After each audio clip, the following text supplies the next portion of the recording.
สบายดีทุกคนวันนี้เงินของพวกเรามีงาน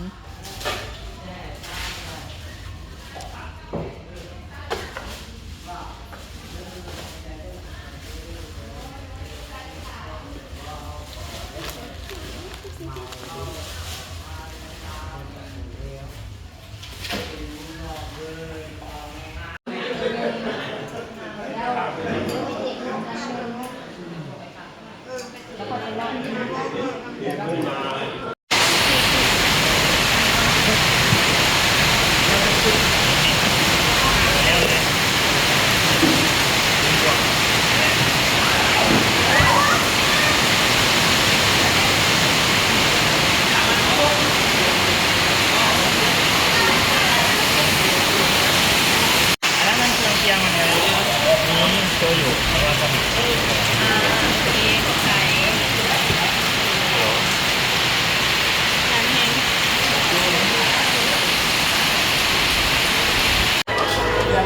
เปิดเนื้อเลย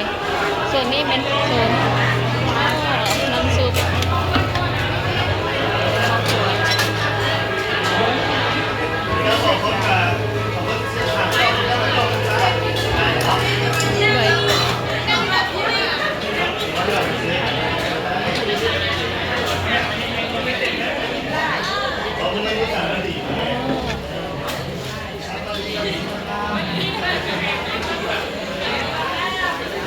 จำไม่ได้แล้วเข้าไทยก็ยั่วๆแขกทะเลโอเค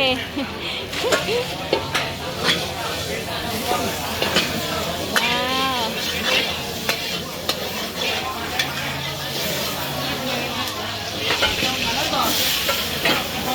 อันนี้ผัดทะเลป่ะนี่ทะเลประเภทป่ะนี่ทะเลประเภท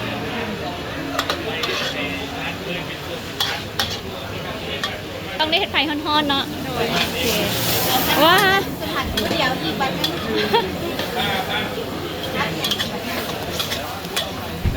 เจ้าอย่างบ่เขาควรจะพักให้เขาก็ได้ก็พักเลยพักเนาะก็พักกับทะเลก็ได้เลยพักทะเลเลยนั่นแนวละหน่อยลูกพักเลยแนวละหน่อยว้าวไปตะกินแท้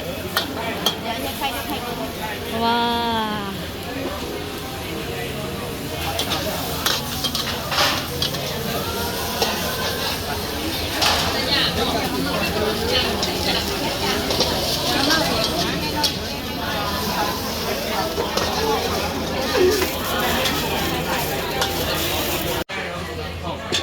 สั่งมันต้องเอาไปเห็นหรอ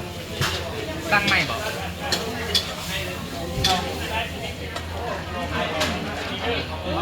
ซีนนี่เนาะเยอะแยะโอ้ยฝนตกน้ำ อ๋อมีผัดกบผัดงัวไปกันดีไหมนี่เลยคุณดิ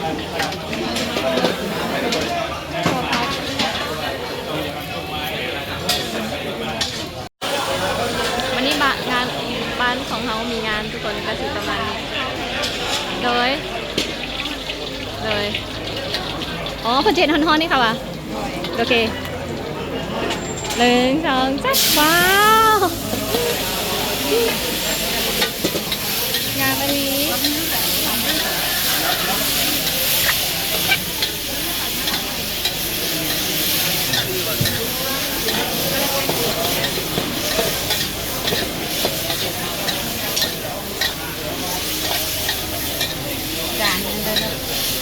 จะแซ่บแฮง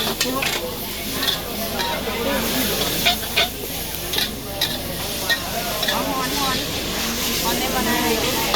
ว้าว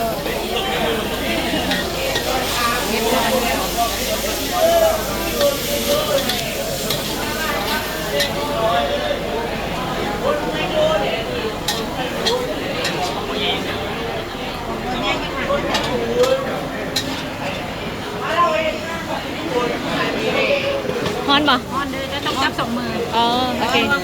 ส่งเลยก็จะเด้ออ๋ออาหารของ พวกเขาได้แล้วน่าทานละน่ากินดีทุกคนอันนี้เป็นผัดทะเลเผ็ดแล้วเหรอนะเผ็ดละเผ็ดแล้วค่ะโดยเผ็ดนิดนึงได้แล้วโดยเผ็ดแล้วโอเคนี่เป็นผัดเผ็ดหอมคนเผ็ดคนผัดกับบางงามๆเด้อหรือคนบักละรอเอาเกมเล็กมากันเกมโอเคสองสามว่าทุกคนผักกับเมิดซีนกับเมิดแล้วเดี๋ยวจะประเภทผักทุกคนเพราะว่าคนกินหลายแหง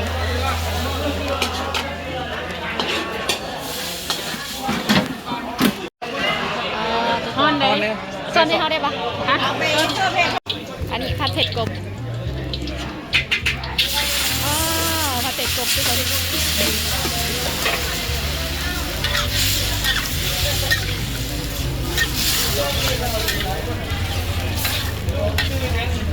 อันนี้หันเนี่ยหันชื่ออย่าง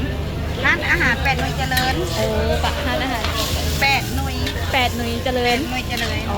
8 หน่วยเจริญคนวันนี้เพื่อนของพวกเขามีงานก็เลยไปทำเพิ่นทำงานมาเฮ็ดให้อยู่เฮือนทีนี้ครัวผัดเผ็ดกบลายซิงลายอย่างทุกคน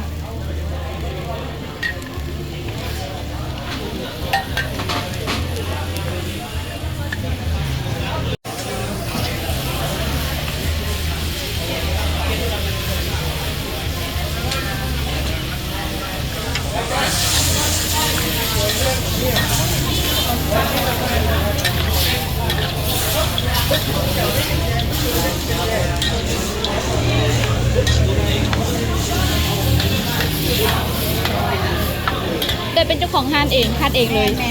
เก่งแหงเนาะ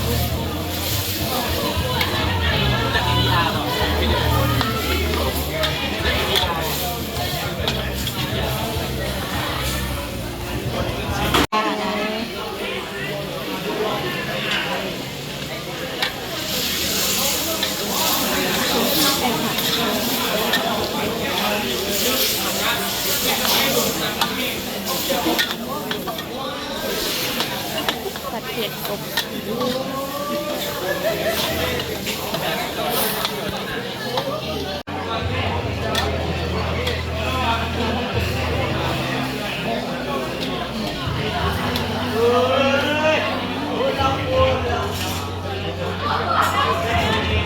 ไทยก็ใส่บัวผากะเพรา